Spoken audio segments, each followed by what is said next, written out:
All Kerala gold and silver merchants അസോസിയേഷനിൽ നിന്ന് Shri Justin പാലത്തറോട് നമ്മോടൊപ്പം ചേരുന്നുണ്ട്. ശ്രീ ജസ്റ്റിൻ, കേരളത്തിലെ സ്വർണ്ണവില നമ്മൾ കഴിഞ്ഞ ദിവസങ്ങളിലൊക്കെ കണ്ടതാണ്. 1 ലക്ഷം എന്നുള്ളൊരു മാജിക് സംഖ്യയൊക്കെ കടന്ന് മുന്നോട്ട് പോവുകയായിരുന്നു. അപ്പോഴായിരുന്നു പെട്ടെന്ന് തന്നെ സ്വർണ്ണവിലയിൽ ഒരു കുറവ്, അതായത് ചെറിയൊരു തുകയാണെങ്കിലും അത് കോൺസ്റ്റന്റ് ആയിട്ട് ഇങ്ങനെ കുറയുന്ന ഒരു സ്ഥിതിയായിരുന്നു കണ്ടുകൊണ്ടിരുന്നത്. പക്ഷേ ഇന്നിപ്പോൾ ഇതാ അത് വീണ്ടും വർദ്ധിക്കുകയാണ്. ഇന്ന് പവന് 840 രൂപ കൂടി 99,000 എത്തി നിൽക്കുകയാണ്. എങ്ങനെയാണ് ഈ ട്രെൻഡ് മുന്നോട്ട് പോകുമ്പോൾ വ്യാപാരത്തെ അടക്കം ബാധിക്കുന്നത്? അതായത് ഈ ഒരാഴ്ച ആയിട്ട് കുറേശ്ശെ ആണെങ്കിലും 22 ശേഷം 29 മുതൽ 120 രൂപ കുറഞ്ഞു, 40 രൂപ കുറഞ്ഞു, 65 കുറഞ്ഞു, 280 കുറഞ്ഞു, 30 കുറഞ്ഞു, 60 കുറഞ്ഞു, 30 കുറഞ്ഞു. ഈ ദിവസങ്ങളിലെല്ലാം പെട്ടെന്ന് കുറേശ്ശെ ആണെങ്കിൽ ഒരു കുറവ് അനുഭവപ്പെട്ടു. ഏകദേശം ഒരു പവന് ഒരു 5000 രൂപയുടെ കുറവ് അനുഭവപ്പെട്ടു. പക്ഷേ ഇതൊരു അതെന്ന് വിചാരിച്ച് ഇത് കുറയുമെന്ന് ആരും പ്രതീക്ഷിക്കേണ്ട കാര്യം. വില ഇനിയും കയറുകയുള്ളൂ. ഇന്നിപ്പോ ഇന്നലെ 15 രൂപ കൂടി, ഇന്ന് 105 രൂപ കൂടി. അപ്പം പവന് 840 രൂപ കൂടി. അപ്പോൾ ഈ കുറഞ്ഞതൊക്കെ ഒരു നൈമിഷികമായ അല്ലെങ്കിൽ വളരെ ചെറിയ ഒരു ഇമ്പാക്ട് മാത്രമാണത്. അതുകൊണ്ടും വില ഇനിയും കൂടാനാണ് സാധ്യത. മുമ്പ് പറഞ്ഞതുപോലൊക്കെ തന്നെ 14,000 മേളിലൊക്കെ വില വരാനുള്ള ചാൻസ് ആണ് ഇപ്പോഴും കാണുന്നത്.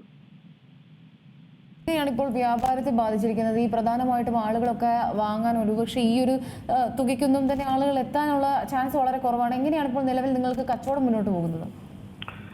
കച്ചവടത്തെ സംബന്ധിച്ചിടത്തോളം വളരെ ബാധിച്ചിട്ടുണ്ട്. കാരണം ജനങ്ങളെ സംബന്ധിച്ച്, സാധാരണ ജനങ്ങളെ സംബന്ധിച്ചിടത്തോളം സ്വർണം എടുക്കുക എന്ന് പറഞ്ഞാൽ ഇപ്പം വളരെ ബുദ്ധിമുട്ടുള്ള കാര്യമാണ്. കാരണം 1 ലക്ഷത്തിന് മേളിൽ ഒക്കെ വില വന്നു. ഇപ്പം ചെറുതായിട്ടൊന്നും കുറഞ്ഞെന്ന് മാത്രമേ ഉള്ളൂ. പക്ഷേ ഈ ഞാൻ മുമ്പ് പറയാറുള്ള പോലെ തന്നെ നമ്മുടെയൊക്കെ മനസ്സ് എന്തിനേയും അഡ്ജസ്റ്റ് ചെയ്യാനും അതുമായിട്ട് താതാമ്യപ്പെടാനും ഒക്കെ പഠിച്ചു കഴിഞ്ഞപ്പോൾ 1 ലക്ഷം രൂപ വിലയായപ്പോൾ എല്ലാവരും ഒന്ന് ഞെട്ടി. പക്ഷേ ഇപ്പൊ അതൊരു സാധാരണ സംഭവം പോലെ മനസ്സിലേ കരുതുന്നുള്ളൂ. വില കൂടുന്നുണ്ട്, എല്ലാ പ്രോഡക്ട്സിനും വില കൂടുന്നു, അതുപോലെ തന്നെ സ്വർണത്തിനും കൂടുന്നു എന്നുള്ള ഒരു സാധാരണഗതിയിലേക്ക് നിഗമനമാണെങ്കിലും കച്ചവടത്തിൽ അത് ശരിക്കും ബാധിക്കുന്നുണ്ട്. കാരണം സാധാരണക്കാരെ സംബന്ധിച്ചോളം വന്നെടുക്കാൻ ബുദ്ധിമുട്ടാണ്. അതുകൊണ്ട് തന്നെയാണ് വെള്ളിക്കും ഇപ്പൊ ഭയങ്കരമായിട്ട് കൂടുന്നു. വെള്ളി ആഭരണങ്ങൾക്ക് ആൾക്കാർക്ക് ഒരു ഇൻട്രസ്റ്റ് കൂടുന്നുണ്ട്. അതുപോലെ തന്നെ 18 കാരറ്റ് 14 കാരറ്റിലൊക്കെ ആൾക്കാരിപ്പം ധൈര്യമായിട്ട് വന്ന് മേടിക്കുന്നുണ്ട്. പണ്ട് അങ്ങനെ അല്ലല്ലോ, 22 കാരറ്റ് മാത്രമേ മേടിക്കുകയുള്ളായിരുന്നു. അതുപോലെ തന്നെ ഇപ്പം ഈ പ്രധാനമായിട്ടും വിൽക്കാൻ എത്തുന്ന ആളുകളുടെ എണ്ണം അതെങ്ങനെയാണ് കൂടിയിട്ടുണ്ട്? അതേപോലെ തന്നെ ഈ മാറ്റി വാങ്ങുന്നതായിരിക്കുമല്ലേ ഇപ്പോഴത്തെ ഏറ്റവും വലിയ ട്രെൻഡായിട്ട് മുന്നോട്ട് പോകുന്നത്? അതെ, എക്സ്ചേഞ്ച് ആണ് കൂടുതലും. നല്ലൊരു പെർസെന്റേജും എക്സ്ചേഞ്ച് ആണ്. പഴയത് തന്ന് പുതിയത് മേടിക്കുക എന്നുള്ള ഒരു ട്രെൻഡാണുള്ളത്. അപ്പൊ അങ്ങനെ വരുമ്പോൾ ഒരു ഗുണമെന്ന് പറഞ്ഞാല് കസ്റ്റമറിന് നഷ്ടം വരുന്നില്ല. പഴയതിനും ഇപ്പൊ ഉള്ള വിലയിട്ട് തന്നെയാണല്ലോ നമ്മൾ എടുക്കുന്നത്. അതുകൊണ്ട് എക്സ്ചേഞ്ചിനെ സംബന്ധിച്ചിടത്തോളം ആൾക്കാർക്ക് സ്വർണ്ണവില കൂടിയെന്ന് വെച്ചും നഷ്ടം സംഭവിക്കുന്നില്ല. അതുകൊണ്ട് എക്സ്ചേഞ്ചുകളാണ് കൂടുതലും ഇപ്പോൾ നടക്കുന്നത്. വ്യാപാരികളെ സംബന്ധിച്ച് എക്സ്ചേഞ്ച് ചെയ്യുമ്പോൾ എന്തായിരിക്കും നിങ്ങൾക്കുണ്ടാകുന്ന ഒരു ലാഭം?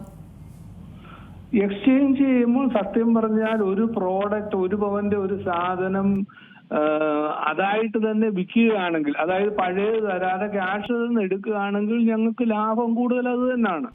പഴയത് തരുമ്പോൾ നമ്മൾ മാക്സിമം വിലയിട്ട് ആ പ്രോഡക്റ്റ് എടുക്കേണ്ടി വരുന്നു. അപ്പം സ്വാഭാവികമായും ലാഭം സാധാരണ ഇതിൽ നിന്ന് കുറയുകയാണ് ചെയ്യുന്നത്. പ്രധാനമായിട്ടും ഇപ്പോൾ ആളുകളൊക്കെ തന്നെ ഈ എക്സ്ചേഞ്ച് ആണ് ചെയ്യുന്നത് അല്ലെ? അതേപോലെ ഈ ഡയമണ്ടിന്റെ വ്യാപാരം ഒക്കെ എങ്ങനെയാണ് ഈ സമയത്ത്? അതാണ്, ഡയമണ്ടിലേക്കൊക്കെ ഈ ഡയമണ്ട് ഒക്കെ ഇപ്പൊ ഒരു സാധാരണവൽക്കരിച്ചു കഴിഞ്ഞു. സാധാരണ തീരെ താഴെയിലുള്ള ആൾക്കാർ വരെ ഇപ്പോൾ ഡയമണ്ട് എടുക്കാൻ തുടങ്ങിയിരിക്കുന്നു. കാരണം അത് കച്ചവടത്തിൽ വന്ന ഒരു രീതിയുടെ വ്യത്യാസം കൂടെയാണ്. അത് പ്രൊമോഷനു വേണ്ടി ഡയമണ്ട് ഇപ്പം 4,900 രൂപ കൊടുത്താൽ ഒരു ഡയമണ്ട് മോതിരം കിട്ടും.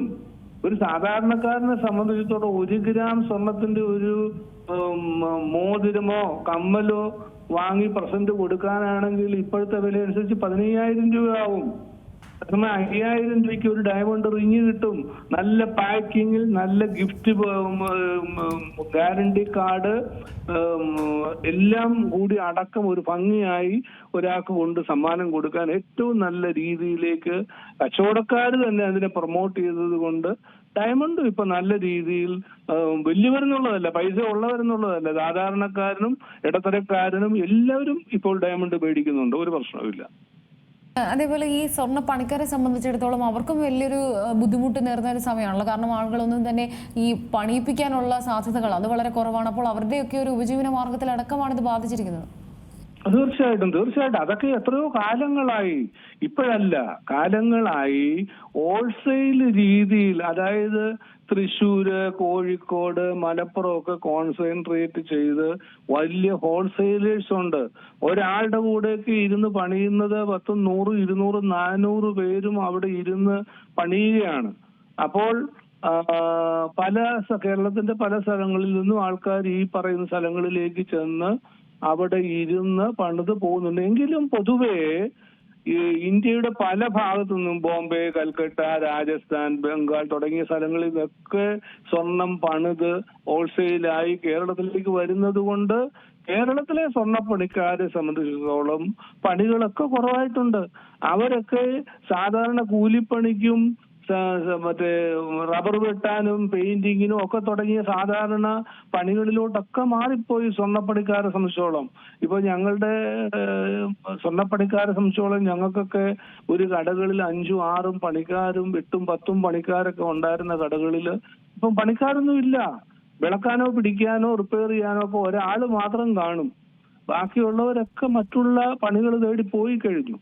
കാരണം പരമ്പരാഗത വ്യാപാരങ്ങളെല്ലാം ആ രീതിയിലായി കഴിഞ്ഞില്ലേ. വളരെ നന്ദിയുണ്ട് സാഹിത്യത്തിൽ പ്രതികരിച്ചത്. ഏറ്റവും പുതിയ വാർത്തകളും വിശേഷങ്ങളും വിരൽ തുമ്പിലറിയാൻ സീ മലയാളം ന്യൂസ് എല്ലാ ഡിജിറ്റൽ പ്ലാറ്റ്ഫോമുകളിലും ലഭ്യം.